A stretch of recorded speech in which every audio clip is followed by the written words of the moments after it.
Général Jérôme Pellistrandi, bonjour. Bonjour. En quoi les bases russes de Syrie sont-elles importantes pour les stratèges russes qui opèrent en Afrique ? Alors, ces bases, il faut souligner qu'il y a donc à la fois des bases navales, en Méditerranée orientale, ce qui est extrêmement important pour Moscou, parce que Moscou, vous savez, ne dispose pas de cet accès aux mers chaudes. Il faut passer par le Bosphore, par la mer Noire, et donc les bases navales permettaient aux Russes de sillonner la Méditerranée, d'aller éventuellement en mer Rouge, et donc c'était un point stratégique majeur. Et Moscou dispose aussi de bases aériennes en Syrie qui lui permettaient d'être à la fois un acteur important dans la région, de soutenir le régime de Bachar el-Assad, mais également d'être sur la voie vers l'Afrique, en particulier vers le Sahel. Donc ces bases aériennes étaient très importantes dans la logistique russe et permettaient en fait aux Russes d'avoir ce point d'appui qui leur permettait de rayonner, bien sûr, sur le Proche et Moyen-Orient et sur l'Afrique. Est-ce que les gros porteurs russes, les Antonov, les Ilyushin, peuvent aller directement de Russie à Bangui ou à Bamako, ou est-ce qu'ils doivent faire une escale sur la route ? C'est loin pour les gros porteurs russes pour effectivement aller jusque Bamako ou à Niamey. Ces bases aériennes en Syrie permettaient en quelque sorte d'avoir une allonge supplémentaire. Donc pour Moscou, ces bases avaient réellement un caractère stratégique vers l'Afrique, que ce soit par exemple le Soudan, que ce soit le Tchad, le Niger ou le Mali.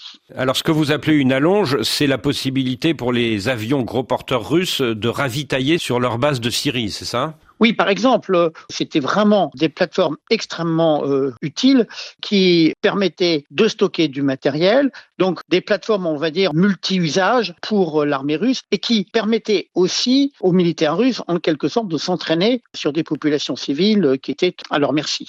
Est-ce qu'il n'y avait pas aussi, sur la base russe de Rémémim en Syrie, des avions de chasse du maréchal Haftar qui étaient en réparation ? Vous avez tout à fait raison, parce que l'un des autres alliés de Moscou, c'est bien donc le maréchal Haftar en Libye, qui contrôle la moitié est de la Libye et qui donc disposait de cet appui russe, sachant que l'armée du maréchal Haftar a également des avions, des hélicoptères, et que les bases en Syrie permettaient cet entretien. Ça permettait d'avoir ce relais utile à tous les alliés potentiels en Afrique, de Moscou. Alors aujourd'hui, est-ce que vous pensez que les Russes vont être en mesure de conserver leur base navale de Tartous et leur base aérienne de Rémémim ? C'est une question qui est sur la table. On sait que les Russes essayent de discuter avec les nouvelles autorités de Damas pour, d'une part, protéger leurs propres soldats qui ont été surpris. Moscou a été totalement surpris par l'effondrement très rapide du régime de Bachar el-Assad et n'a pas été en mesure de lui apporter un réel soutien. Donc la problématique, c'est, dans un premier temps, protéger les soldats russes qui sont sur place. On sait que les navires militaires russes sont officiellement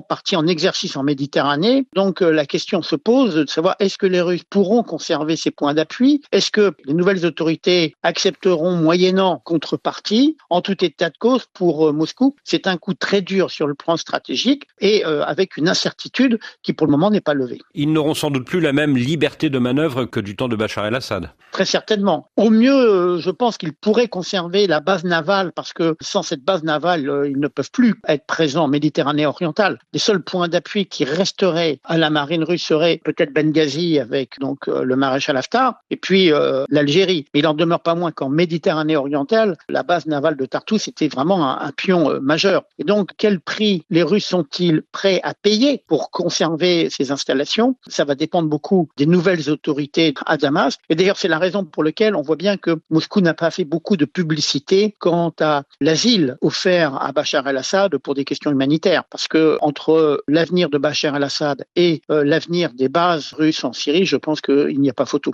Alors évidemment, les stratèges russes réfléchissent à des bases de repli. À quelles bases peuvent-ils penser ?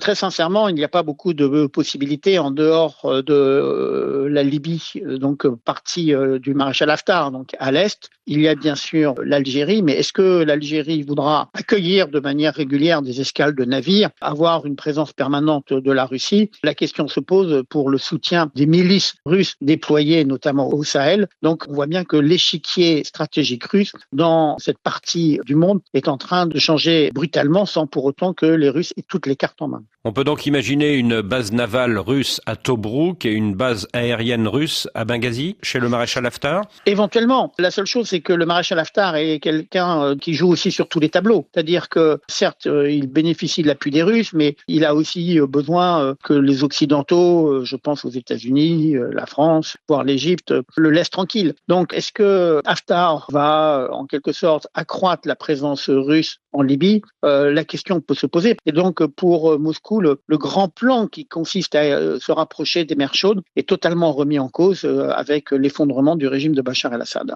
Est-ce que les Américains et l'OTAN vont accepter que des navires de guerre russes s'installent à Tobrouk, sur le flanc sud de l'Europe ?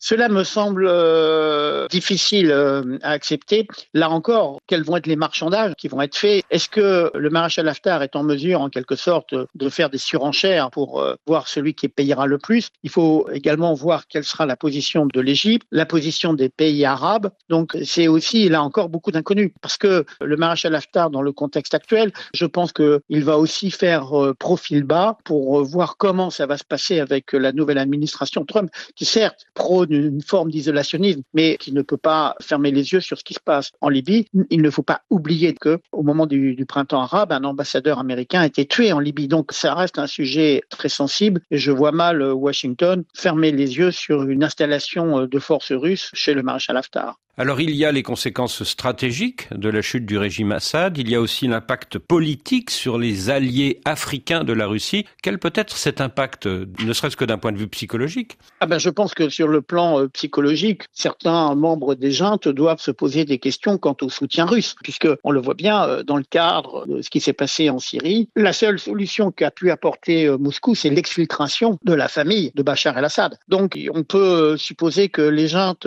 qui ont un ton très agressifs contre l'Occident, et je pense notamment contre la France, vont peut-être mettre, excusez-moi de l'expression, de l'eau dans leur vin, parce que il voit bien que Moscou n'est pas capable, en fait, de gérer plusieurs guerres simultanément. L'Ukraine accapare l'essentiel des capacités militaires de la Russie, et donc il n'est pas dit que Moscou soit prêt à envoyer des centaines de mercenaires de ce qui était Wagner pour soutenir ces juntes. Donc il risque d'y avoir une attitude plus prudente des juntes, parce que le soutien de Moscou, visiblement, il n'est plus du tout inconditionnel. Donc on risque d'avoir beaucoup de nouvelles surprises en 2025 au Sahel, avec peut-être des mouvements de rébellion qui vont profiter de l'occasion. Donc il faut rester très vigilant sur ce qui va se passer au Sahel donc dans les mois à venir. Général Jérôme Pellistrandi, merci.